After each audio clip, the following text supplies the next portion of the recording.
It's late. The cursor blinks on the screen. A single silent heartbeat. Your body's tired, but your mind keeps whispering, not yet.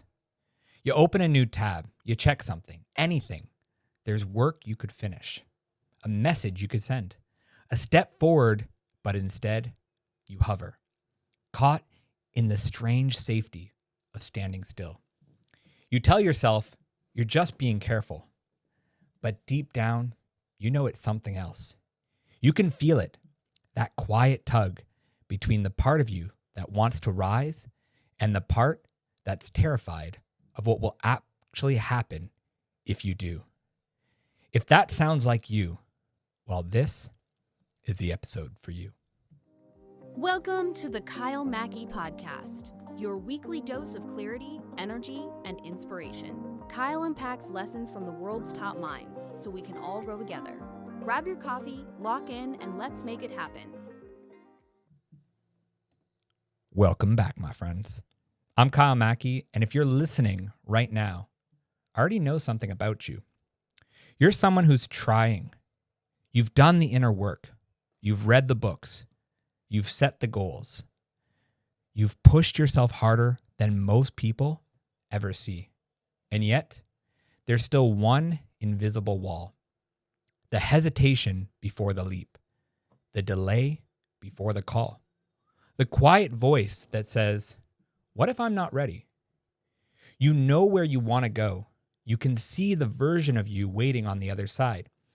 But somehow, every time you start climbing, something inside slows you down. And you hate that you can't explain why.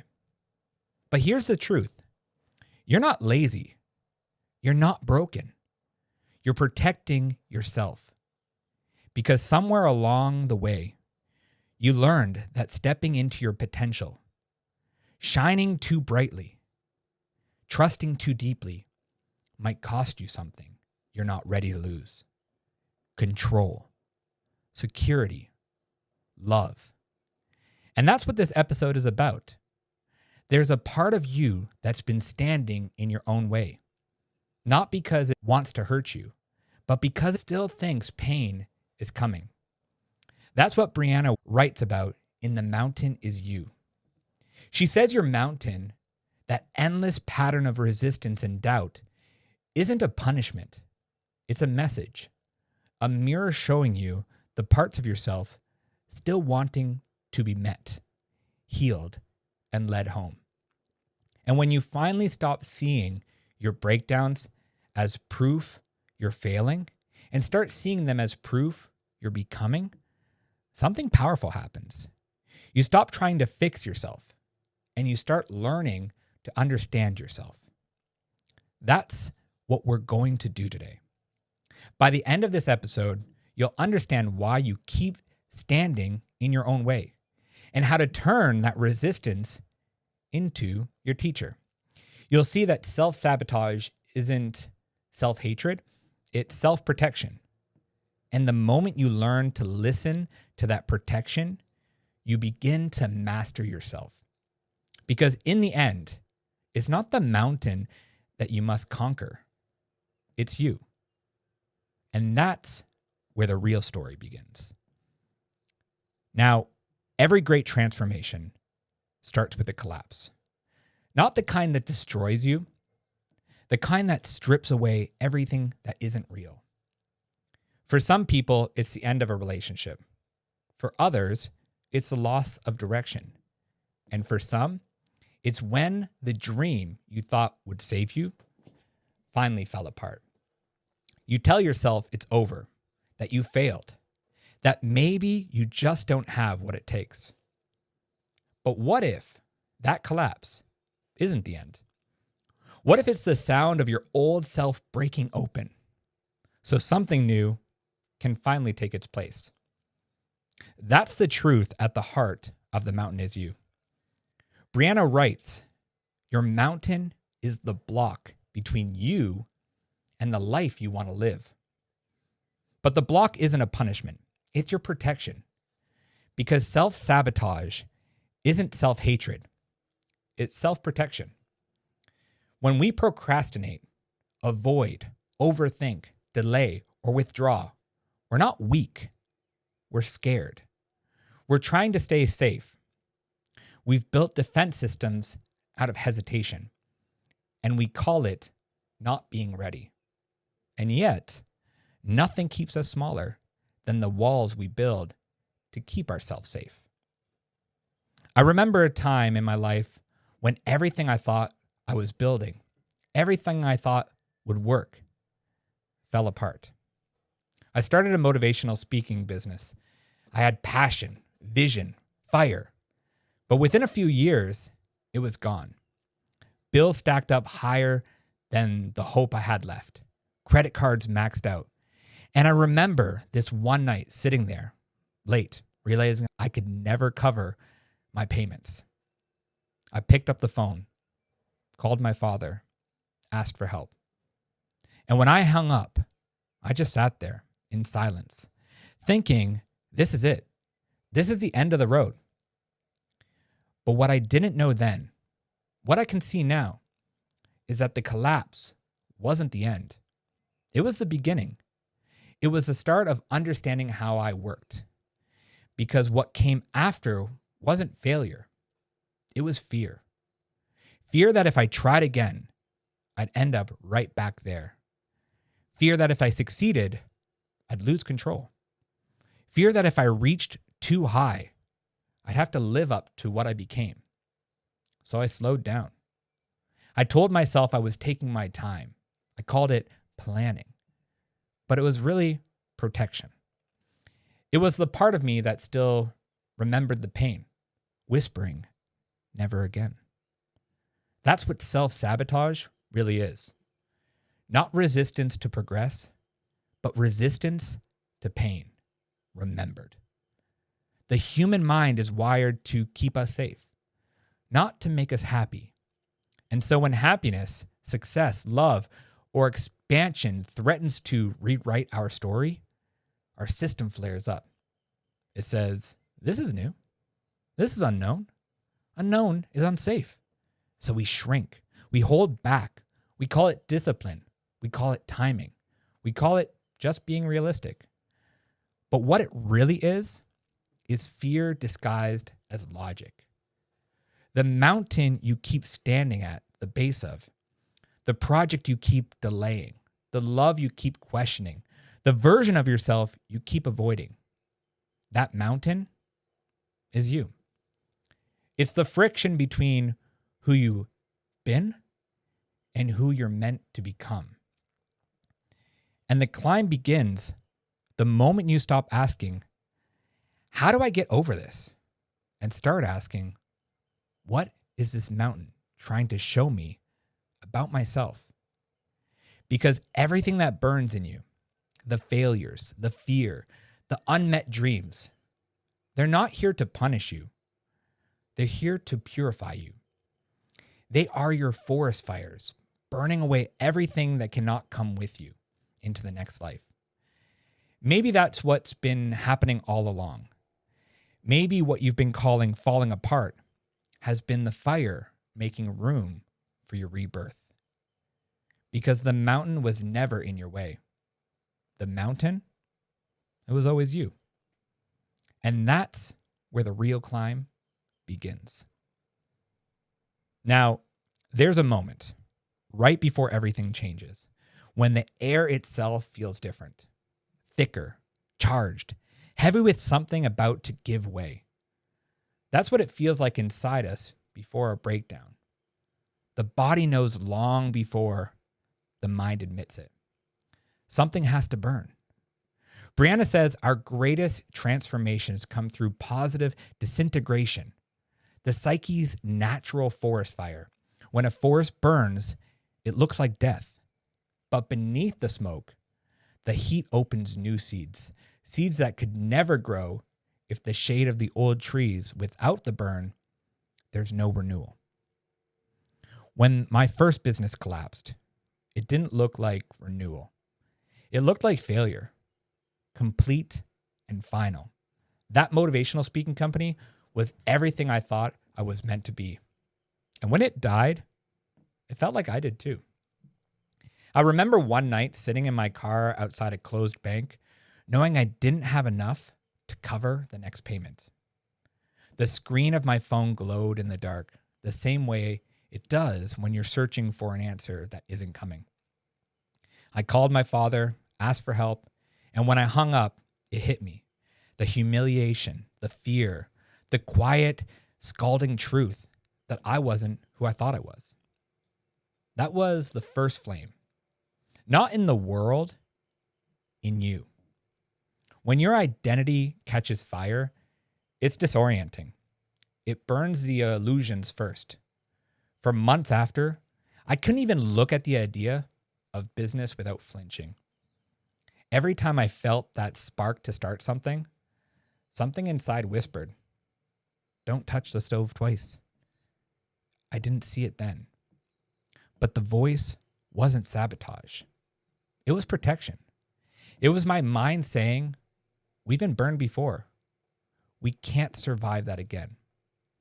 Carl Jung told a story once about his childhood.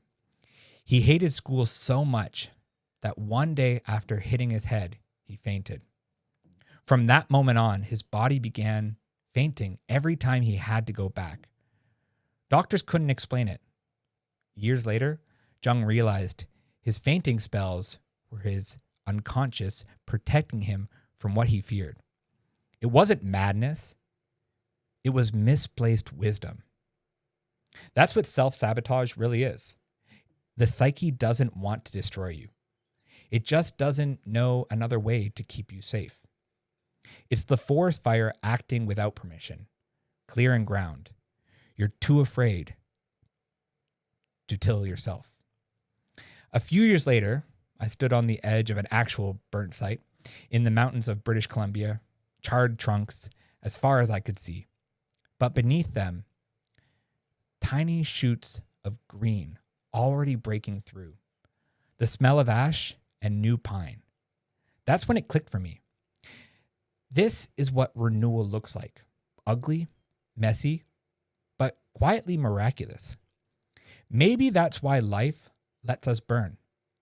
Because without fire, we'd never grow into the kind of people who stand in the aftermath and rebuild with intention.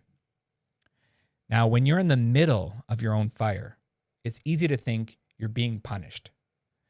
But if you look closer, you'll see that every flame is carrying out its purpose to expose what can't last and reveal what must. Here's what the fire is really doing. It's burning away your numbness. It's forcing you to feel what you buried under productivity, control, and pride. And feeling is the first step to freedom. When everything fell apart me, I didn't lose money. I didn't lose reputation. I lost the armor I'd mistaken for strength. And in that space, stripped raw, I could finally ask a question I'd avoided for years.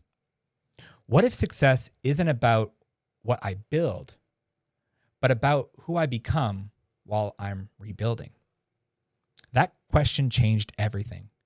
Because the moment you let the fire do its work, when you stop dousing the flames and start listening to them, you realize the burn isn't the end, it's the invitation. Now, tonight, grab a notebook and draw 3 columns: the fire, the lesson, and the seed. Under the fire, write down the areas of your life that feel like they're collapsing. Could be business, relationships, identity, purpose. And then under lesson, ask yourself, what truth is this fire trying to reveal? Maybe it's asking you to rest. Maybe it's showing you that what you lost was built on fear. And under the seed, finish this line.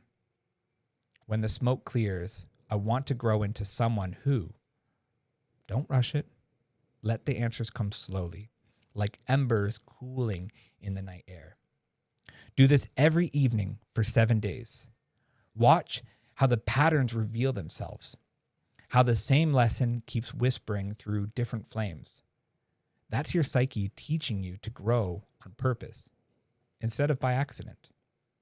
When you think about what's burning in your life now, the loss, the delay, the uncertainty, what if instead of asking, why me, you asked, what part of me is being prepared for something greater? What if every collapse is a rehearsal for the version of you that can't be burned anymore? When the smoke finally clears, you'll realize something simple. The mountain isn't rising from the ashes. It was always there. You just couldn't see it until the fire showed you the way. And that's how we move on to the next bit of the climb. So, after the fire, there's always silence. You look around and everything is still, too still. That's when the mind starts whispering, rebuild, control it, make sure it never burns again. It's natural. After loss, we cling to the control like a life raft. But here's the paradox. The more you try to control, the less you grow. Because control is a cage made of logic, and logic is a safety language. When safety becomes your only goal, your soul stops moving. I felt that after my business collapsed. I told myself I was being smart, strategic, cautious, patient. But underneath, I wasn't being careful. I was being scared. Every strategic delay was just self-protection in disguise.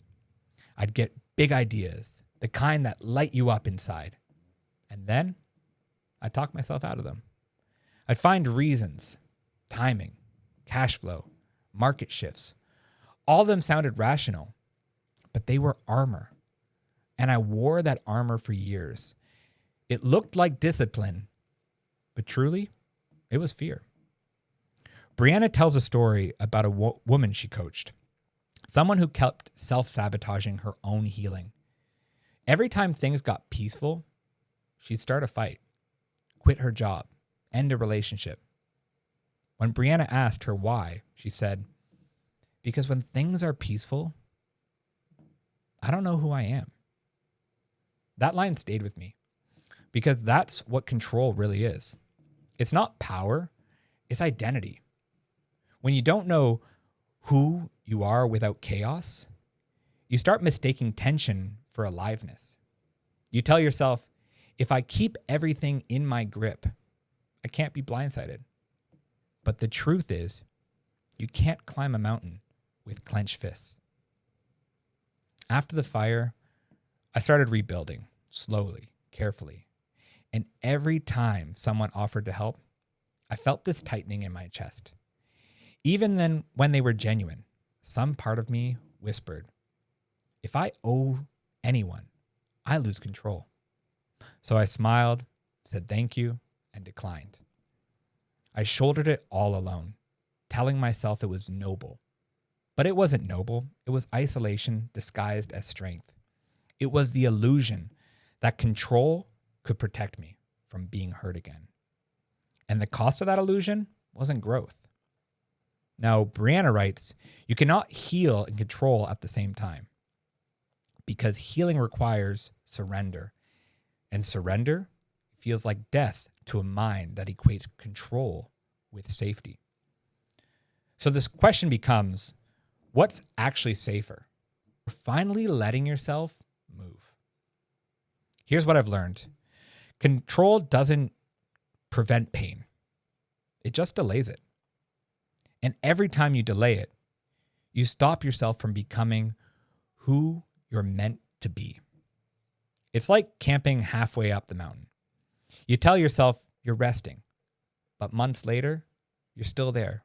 Same view, same air, same excuses. You're safe?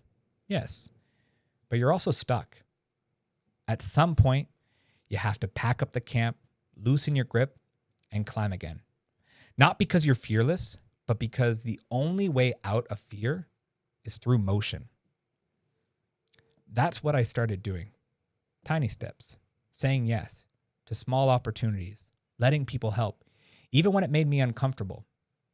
Each time, the world didn't collapse. My world expanded, and I realized I was never protecting myself from failure. I was protecting myself from freedom. Now, the truth about control is this. It isn't strength. It's stagnation. When you're controlling, you're not creating. When you're gripping, you're not growing. And that need to control is the child of an old wound, a time when chaos hurt you so badly you swore never to feel that helpless again. But here's the paradox: you can't heal by doing the very thing that caused the wound. You can't become whole by tightening. Wholeness happens through release. When you finally open your hand, you realize something beautiful. Control was never safety. It was self-containment. And the moment you let go, the mountain gives you back your momentum. So, for the next 7 days, I want you to choose one area of your life where you feel tight, something you keep micromanaging. Maybe it's your work, your schedule, your future, maybe even your partner. And each night, ask 3 questions. What am I protecting myself from by controlling this? What would actually happen if I loosen my grip? And what might I gain if I trusted the process instead of managing it? Write your answers slowly. You're not solving, you're seeing. And the act of seeing begins the surrender. Then, each morning, pick one small thing to release control over. A task, a decision, a timeline. Let the world hold it for you and watch what happens. You'll feel something unfamiliar at first. Not chaos, but relief.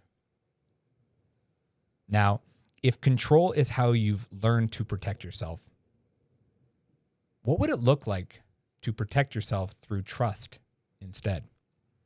Because somewhere above the smoke and fear, the mountain keeps waiting. And it doesn't care how slowly you climb, only that you do. So, now that we have that, let's move on to the next lesson. There's a point on every climb where you start to feel it. The weight in your legs, the ache in your lungs, the voice that whispers, maybe that's far enough. That's the edge. The place where the comfort of the known meets the friction of expansion. It's the exact point where most people turn back. Because growth doesn't feel like growth. It feels like friction. It feels like tension. It feels like doubt. It feels wrong. Brianna writes, discomfort is the price of admission to a meaningful life. But the paradox is this. We've been taught to read discomfort as danger. So when we start to change, our bodies sound the alarm. Everything in us screams, stop, you're losing control, go back. And most of us listen. We mistake the growing pain for a warning sign. But the truth is, that pain isn't punishment.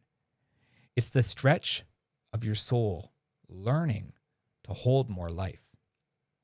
Maybe for you, it's the moment you finally sit in silence.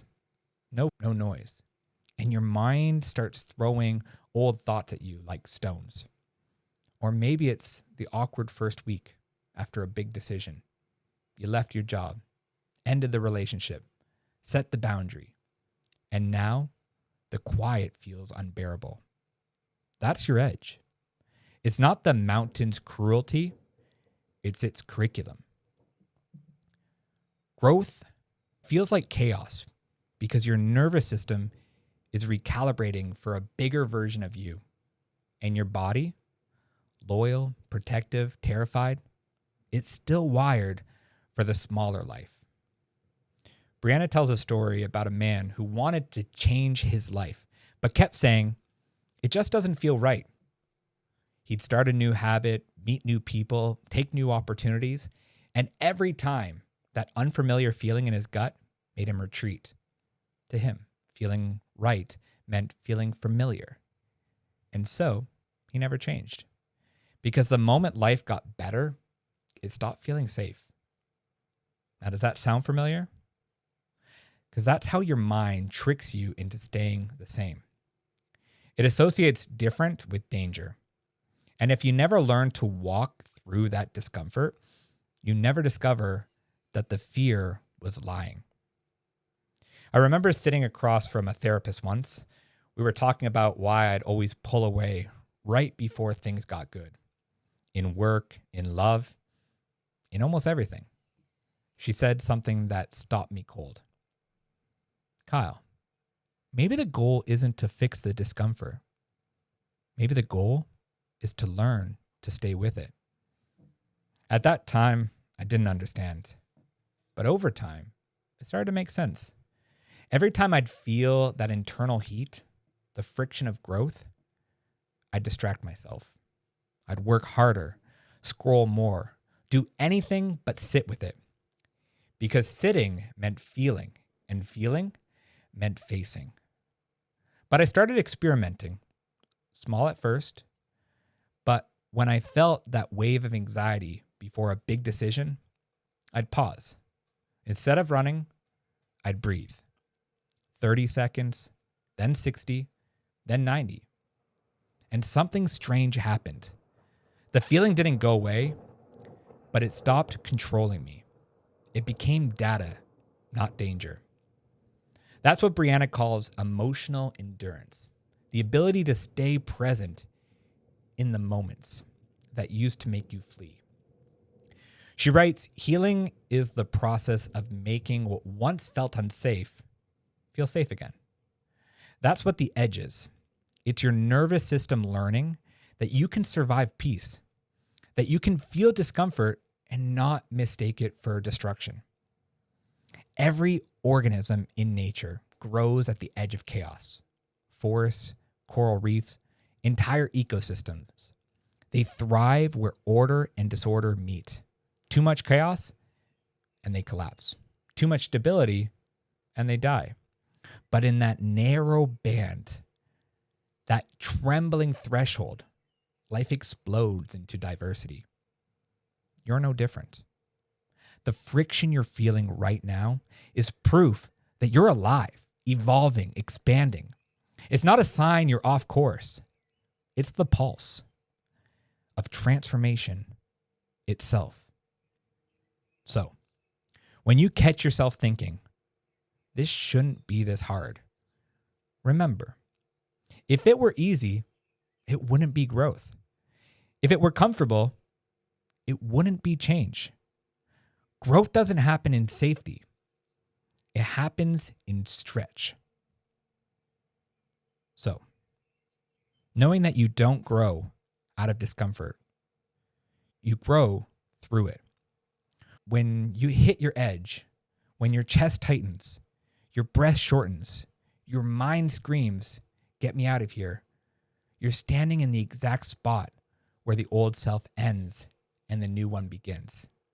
If you turn back, you rebuild that cage. If you stay, you teach your mind that survival and surrender can coexist.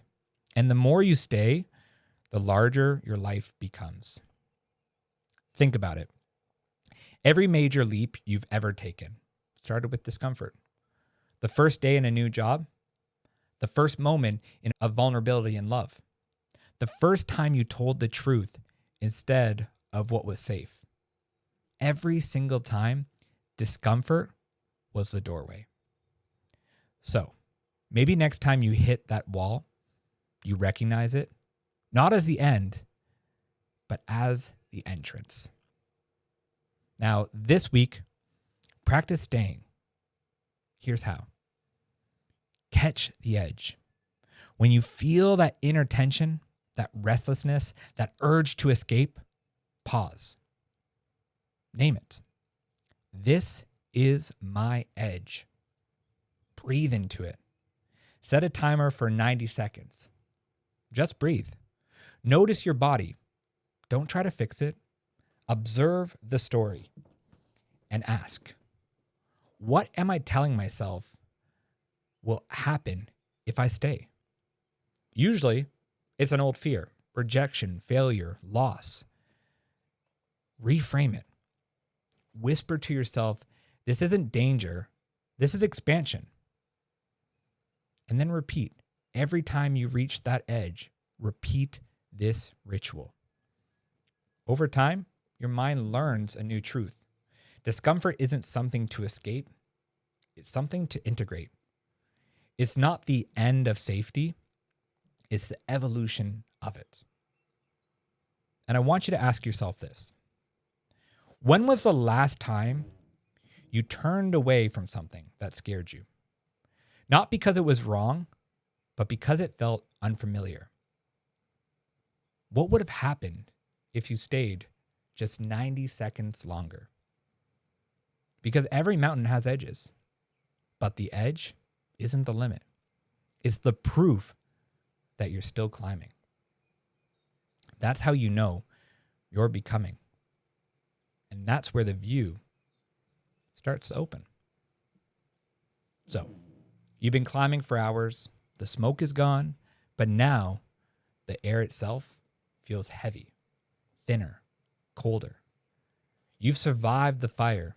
You've released control. You've walked through discomfort. And then something strange happens. Things start working. You begin to feel lighter. Your relationships get better. Opportunities appear. People start saying, you're different lately. And just when life starts to open, something inside you quietly closes. You miss the call. You downplay the win. You pick a fight for no reason. You find a new mountain to worry about. You tell yourself, I don't know what's wrong with me. But nothing's wrong. You've just hit your upper limit, the invisible ceiling of how much good you believe you're allowed to hold. Brianna writes, we accept the love, the joy, and the peace we believe we deserve, not what we're capable of. That's the ceiling. Most people think self-sabotage only shows up when things are hard. But it also appears when things get too good. Because here's the truth. Your nervous system doesn't just fear pain, it also fears peace. Because peace feels unfamiliar. After the fire and the fall, after learning to let go, you start to rebuild. And for a moment, everything feels steady, hopeful, almost easy. That's when it happens. The quiet recoil, the subtle urge to slow down, to shrink back. Because part of you still believes that if you let yourself have this, something will be taken from you. That's what the upper limit does. It convinces you that thriving is dangerous. It whispers, if you relax now, it'll all fall apart. So you never relax. You keep grinding, guarding, preparing. You build a life you can't even enjoy. Brianna calls this the emotional set point. The level of happiness your subconscious believes is safe. If you exceed it, your system pulls you back down.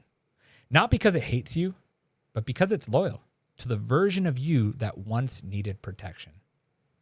That version might still believe that love equals loss, success equals stress, and calm means collapse. So, the moment life feels good, the old part of you says, this can't last. And then you make sure it doesn't. Maybe for you, it's when you finally start feeling loved. And suddenly, you get suspicious. You start testing it, picking at it, looking for proof it's not real. Or maybe it's when business starts flowing. And instead of celebrating, you double down. You fill every gap. You never let yourself breathe. You call it ambition. But it's fear wearing a a power suit. Because deep down, you're not scared of failing anymore. You're scared of being seen succeeded. You're scared of how much you might lose if you actually let yourself have everything you ask for. That's what Brianna means when she says your old self can no longer sustain the life you're trying to lead. It's not that your dreams are too big. It's that your nervous system hasn't caught up yet. Every emotion has a tolerance window. We talk about tolerance for pain, but we also have a tolerance for joy. When joy exceeds what's familiar, the brain interprets it as threat. So it creates chaos to bring you back to baseline, the level it knows how to survive. That's why people self-sabotage right after major wins. It's not about worthiness, it's about capacity. Brianna tells the story of a woman who finally healed after years of anxiety. For the first time in her life, she felt calm, and it terrified her. She said, "I don't know how to live without something being wrong." Within a week, she unconsciously created new problems to fill the space. Her peace felt too empty. Sound familiar? That's what happens when you rise higher than your history. The air changes and your body starts gasping. This isn't safe, but it is safe. You've just never breathed this kind of air before. I haven't hit that big wave of success yet, not with this podcast, not with everything I'm building, but I can feel it coming.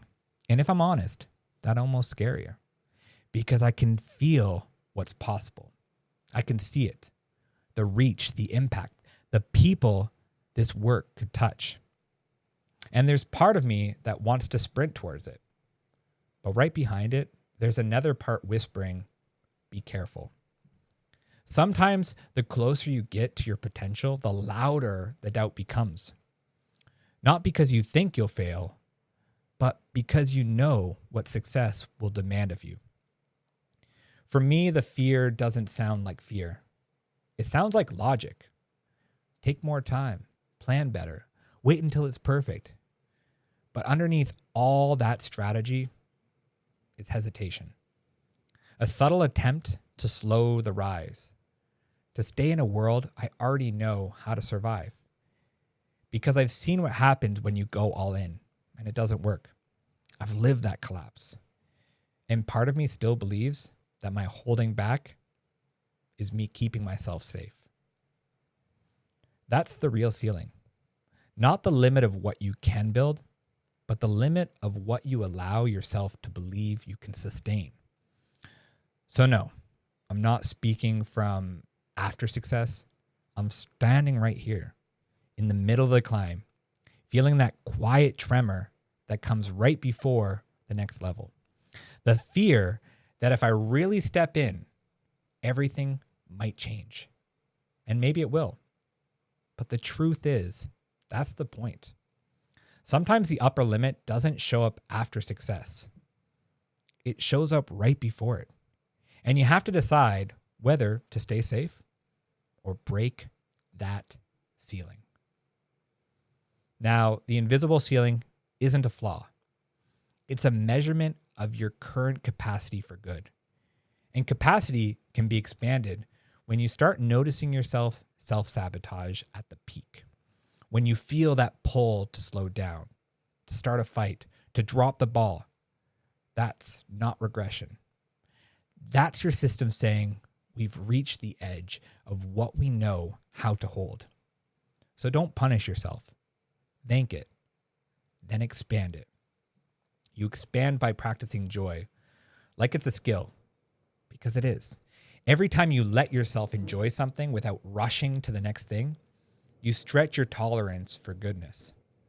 Every time you resist the urge to fix something that isn't broken, you teach your mind that peace isn't danger, it's home. That's how the ceiling lifts, not through striving, through staying open when everything in you wants to contract. For the next 7 days, here's something you can try. Catch the drop. Notice when you downplay a compliment, dismiss a win, or tighten after something good happens. Pause, and then breathe, and say out loud, it's safe to keep this. Hold that feeling. 30 seconds. Do nothing but feel it. The gratitude, the warmth, the calm. And then expand that moment and repeat it throughout your day. Morning coffee, a quiet drive, a kind word. Each time say, this is good, and I can hold it. At first, it feels unnatural, but slowly, your body learns. Good isn't danger. Good is home. And then ask yourself this. What if the only thing separating you from the next level of your life is your ability to believe it's safe to live there? What if the problem was never that you couldn't reach it, but that you didn't yet know how to breathe at that altitude? Because that's what growth really does. It teaches you to breathe where you used to suffocate. It raises the ceiling until there's nothing left to hit. That's the altitude where freedom begins. Now, when you've been climbing alone for a long time, the sound of another voice can feel both comforting and dangerous. Because love, real love, isn't the soft place we fall. It's the sharp edge we learn to stand on without losing balance. Every mountain you've faced so far has been within you. Fear, control, discomfort, capacity. But now, the terrain changes. You look up and realize this next section isn't about the mountain. It's about the people climbing it with you. That's what Brianna means when she writes, the relationships you attract will almost always mirror your relationship with yourself. We think love is the reward for healing, but it's actually the classroom. Maybe you've noticed it, how every person who matters to you seems to press on the same bruise. They say something small, and suddenly you're 10 years younger, defending yourself against ghosts. They forget to call back, and that old voice whispers, I'm not enough. It's not because they're cruel. It's because your subconscious uses them as mirrors to show you the parts of yourself still waiting to be healed. She also writes that the universe will keep handing you the same person in different bodies until you learn what you need to learn. That's why patterns repeat. And that's why you find yourself in the same arguments, the same push and pull, the same quiet ache. Because love is the ultimate self-development tool. It's the one mirror you can't escape. I've seen that mirror in my own life, in relationships that felt right, until I got close enough to see what they were reflecting back. For years, I carried this pattern. The moment things felt too real, too still, I start wondering if the grass was greener. It wasn't greed, it was avoidance. Because deep down, I believe that if I stayed, the real me might be exposed. The parts I didn't fully understand yet. So I'd tell myself stories. Maybe there's someone more aligned. Maybe it's just not meant to be. But looking back, I realize what was really happening. I wasn't leaving them. I was trying to leave myself. Because relationships aren't mirrors that flatter. They're mirrors that confront. They show you the version of yourself that still hasn't learned how to stay.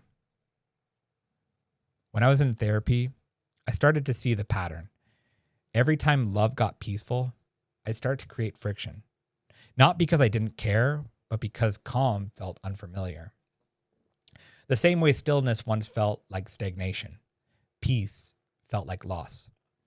So I'd pull away, convincing myself it was logic, when it was really fear. That's what Brianna calls emotional avoidance in disguise.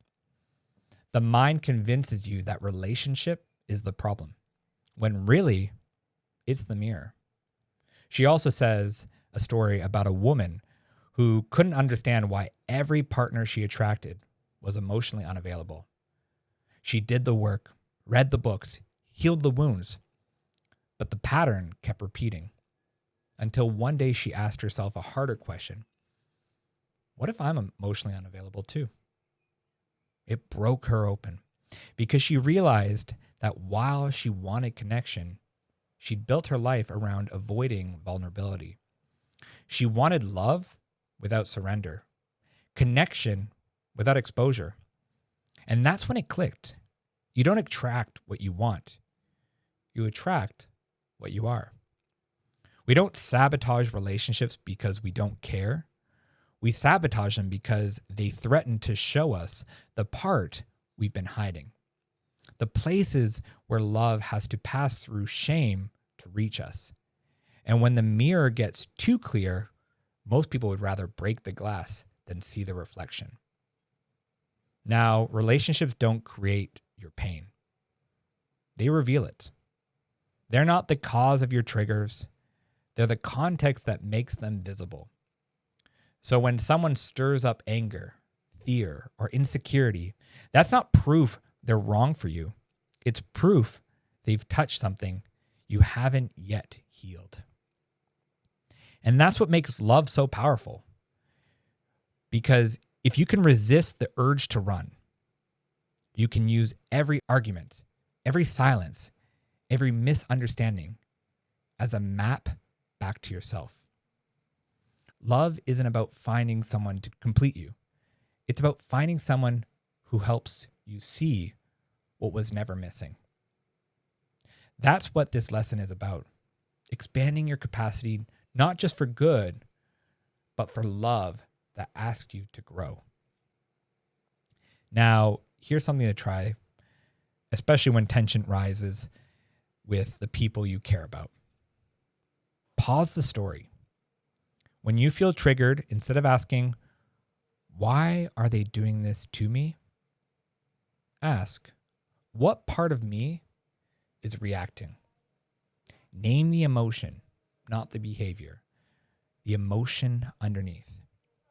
Is it rejection? Is it fear? The need to be seen? Trace the origin. When's the first time you remember feeling this way? Most of the time, it's not this relationship. It's an echo. Reframe the mirror. Say out loud, this person isn't my enemy. They're my reflection. Respond your awareness. Once you see the mirror, you can choose to respond gently, speak truth, not defense. It won't be easy, but if you can do it, even once you begin to dissolve the old patterns that have been cycling for years, because the mirror only repeats what you refuse to see. And then also ask yourself, think about the people closest to you right now, the ones who frustrate you, challenge you, love you. What are they showing about you? What patterns keep echoing through your connections? And what are those echoes trying to teach you? Because love isn't the place you rest when the climb is over. It's the next elevation of the mountain itself.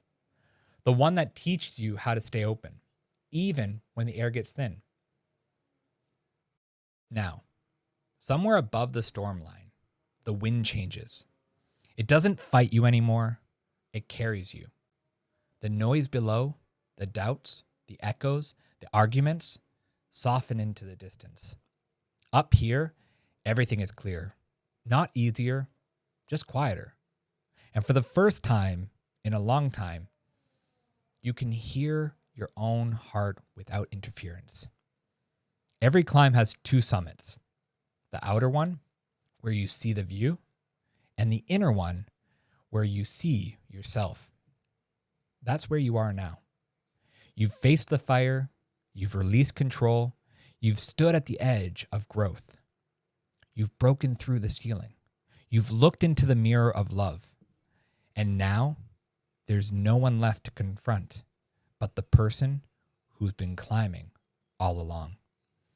This is the place where Brianna shifts from self-improvement to self-integration, because the mountain is you. Was never about becoming someone new. It was about remembering who you were before the fear began. She writes, "You are not becoming, you are returning." And that's what the summit feels like. Not victory, but recognition. Now, I remember a night not long ago, sitting alone after a long day, no noise, no screens, just breath and space. And for a moment, something shifted. All the striving, the comparison, the need to prove went silent. It wasn't a lightning strike of revelation. It was a whisper, like a truth that had been waiting for me to finally stop running. It said, you don't have to prove yourself to keep becoming yourself. I realized how I'd been chasing mastery as a way to earn self-acceptance, how I kept mistaking movement for meaning. And in that moment, it was clear.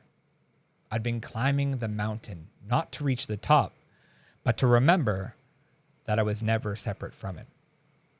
That's what self-mastery really is. Not control, not perfection, reunion.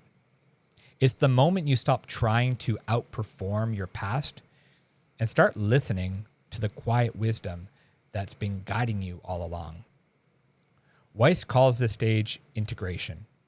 She writes, you heal when you stop seeing parts of yourself as enemies to overcome. The anger, the hesitation, the procrastination, they were never failures.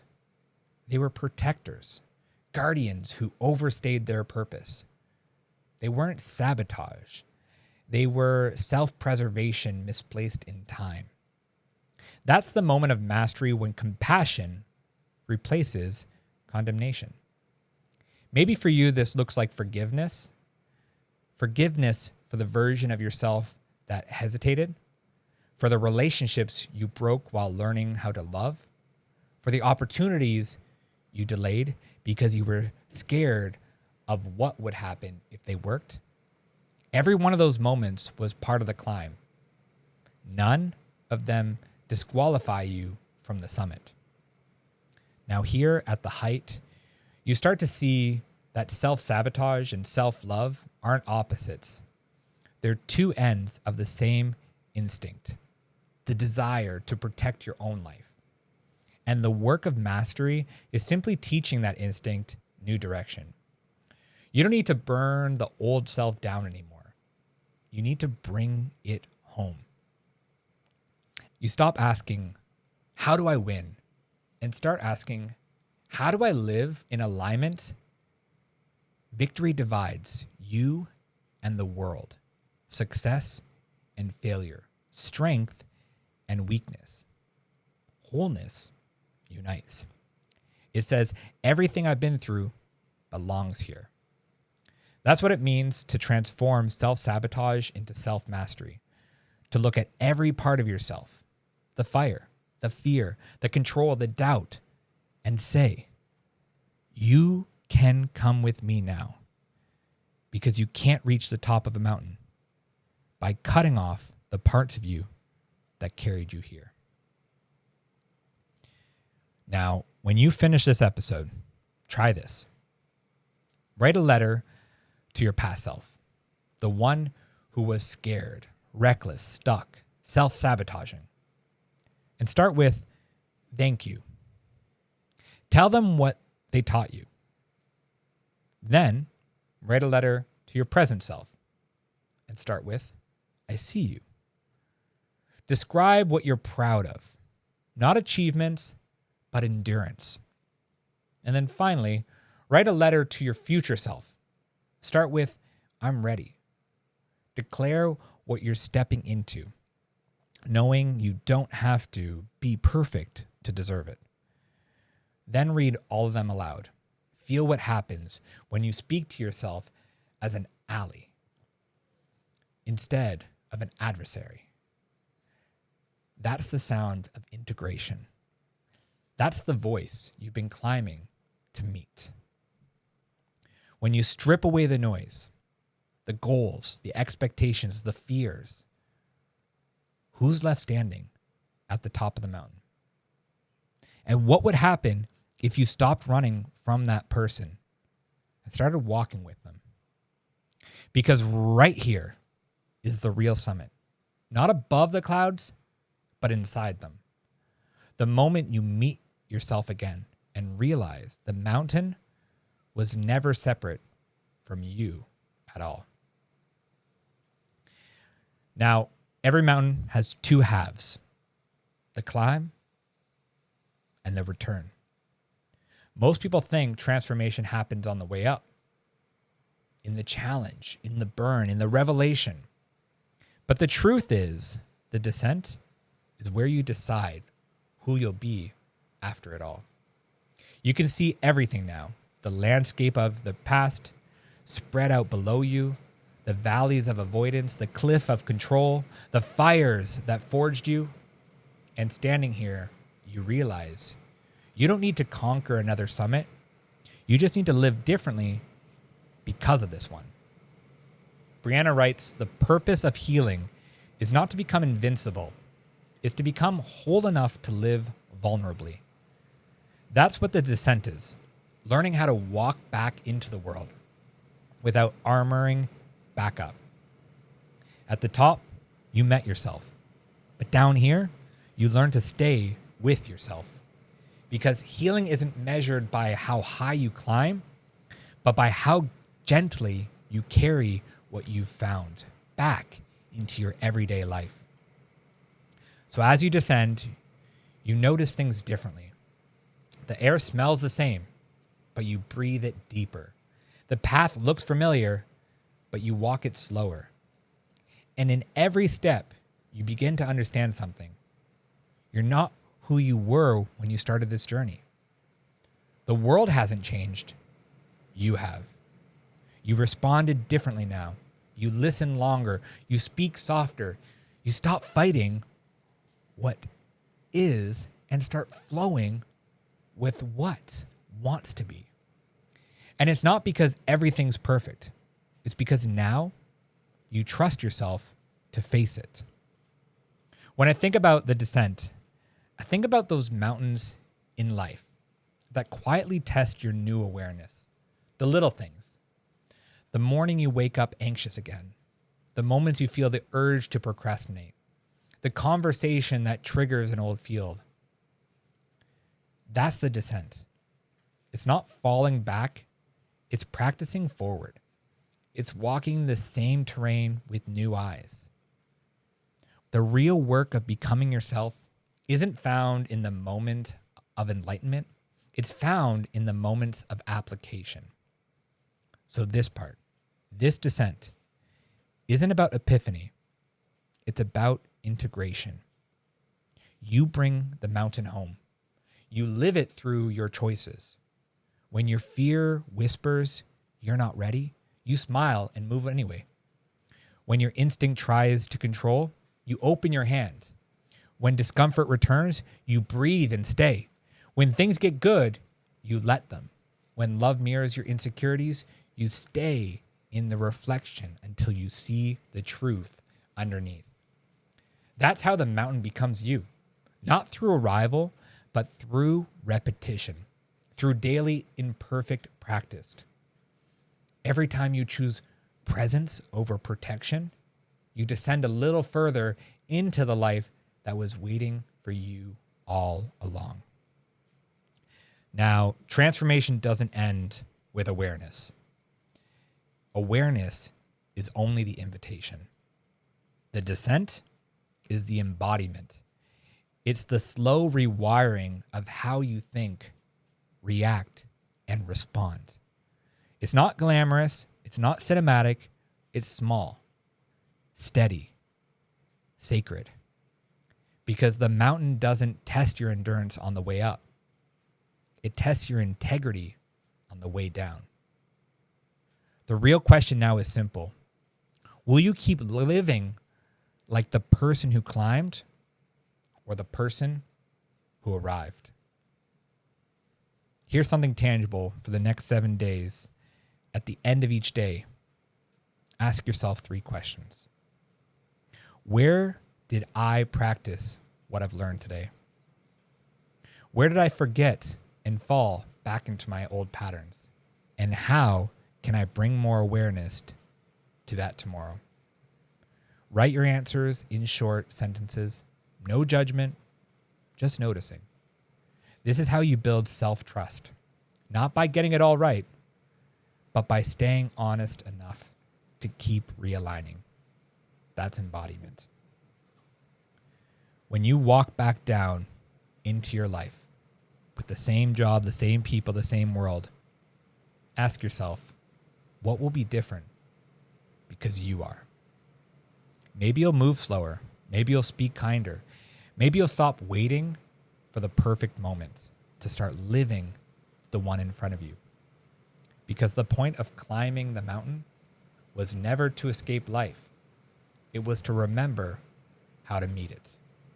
And as you take that first step back down, you finally understand. You were never trying to reach the top. You were trying to come home to yourself. Now, every mountain changes you twice. Once when you climb it, and again when you come back down. You left the ground chasing answers, but somewhere along the way, you found something better. Perspective. At the beginning, you thought the mountain was punishment, the obstacle between you and your potential. But standing here now, breathing slower, seeing farther, you realize the mountain was never the obstacle. It was the path. Every stumble, every delay, every collapse, every rebirth, they weren't detours. They were design. You weren't breaking down. You were breaking open. You remember the fire, how everything you built turned to smoke. You thought it was the end, but it was purification. You remember the control, gripping tighter until life grew smaller, and then realizing control doesn't prevent pain. It prevents progress. You remember the discomfort, that ache in your chest that made you think you were failing, when really you were stretching. You remember the invisible ceiling, how things started to get good, and fear whispered, this can't last. And how every trembling you let in last away. You remembered the mirror, the people who loved you enough to reflect the truth back to you. And instead of running, you stayed. And you remember the summit, the silence, the stillness, the recognition that you were never broken, only buried. That's when you finally see it. The mountain was never outside of you. It was you.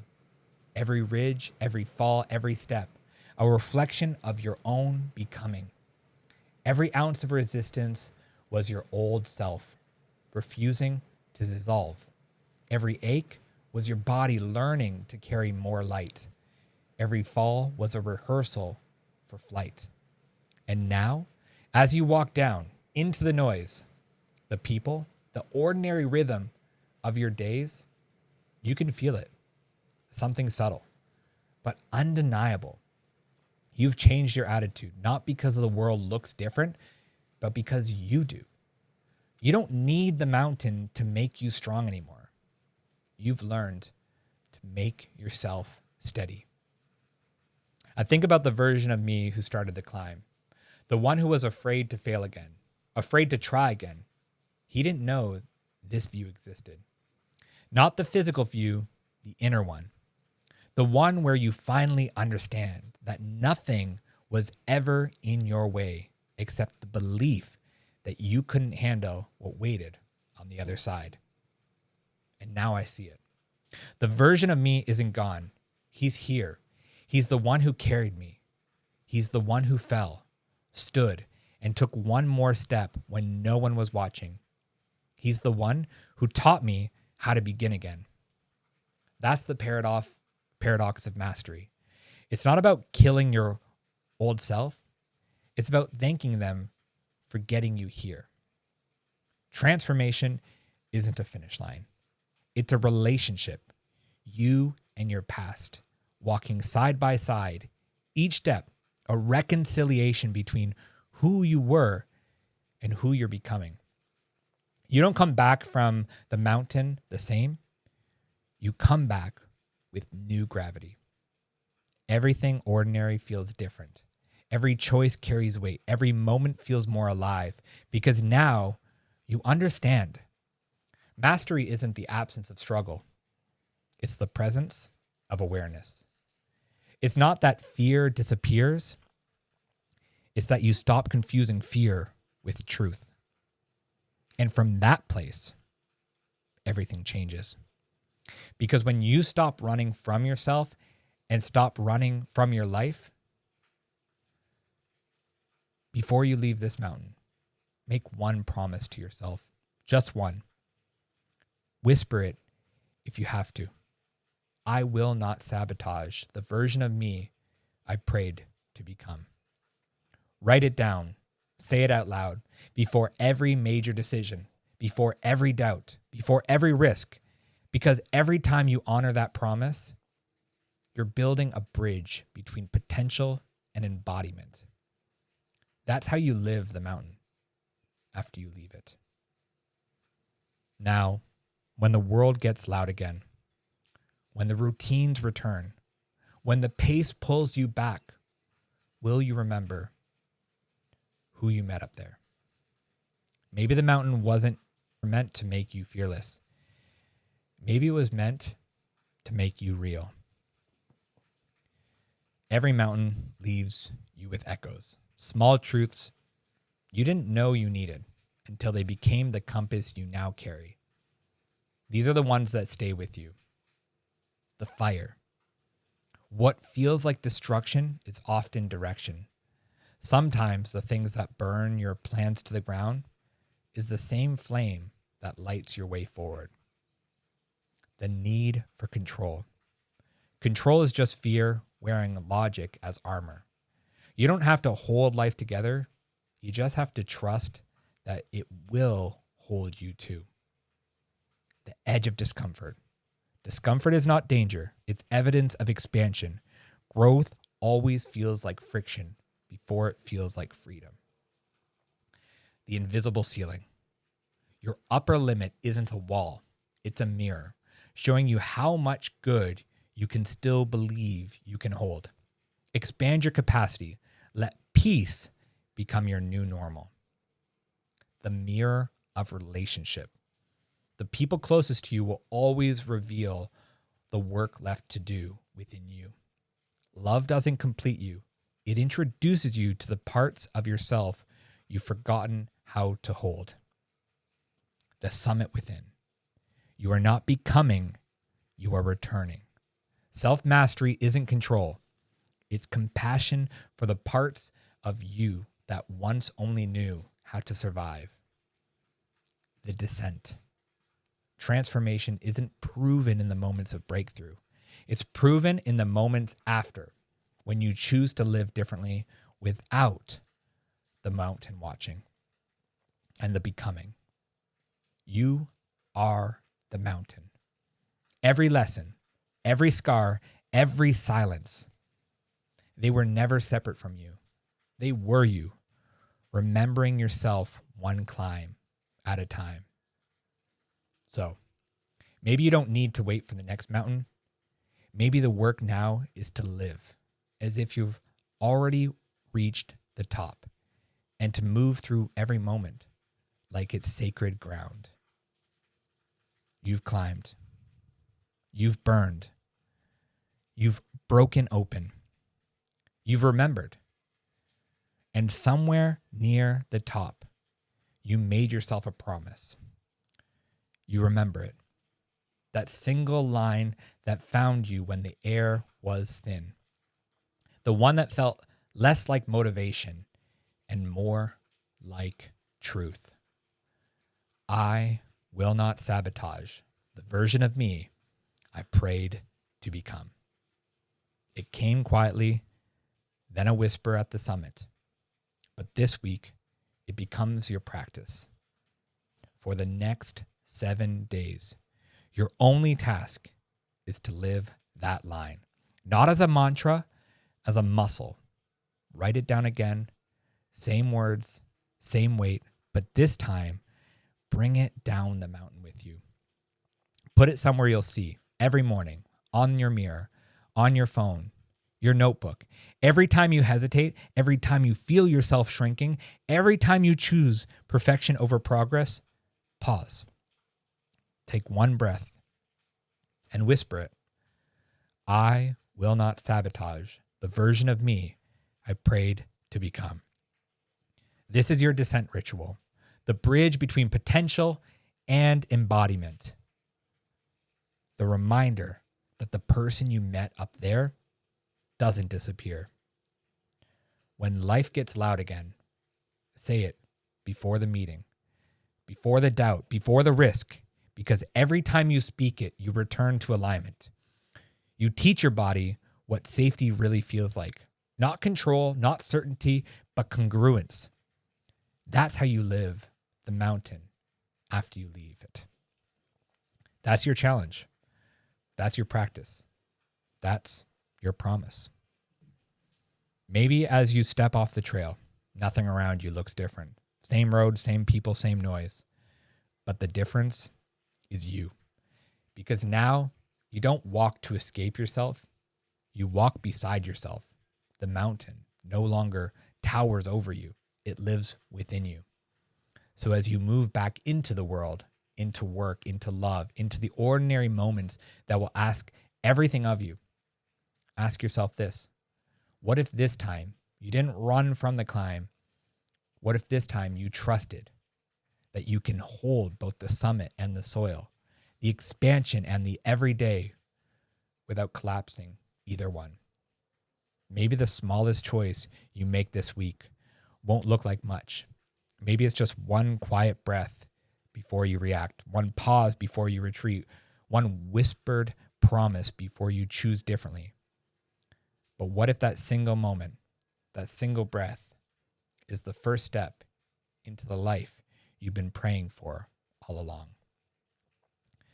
So I want to thank you all for listening to the Kyle Mackie podcast. If this journey moved you, if it helped you see yourself differently, hit subscribe and join me every other week as we keep climbing, because the mountain doesn't end here. It just changes shape. Thanks for listening to the Kyle Mackie podcast. If you got value from today's episode, take a second to like, share, and subscribe. Every listen helps this message reach more people, just like you.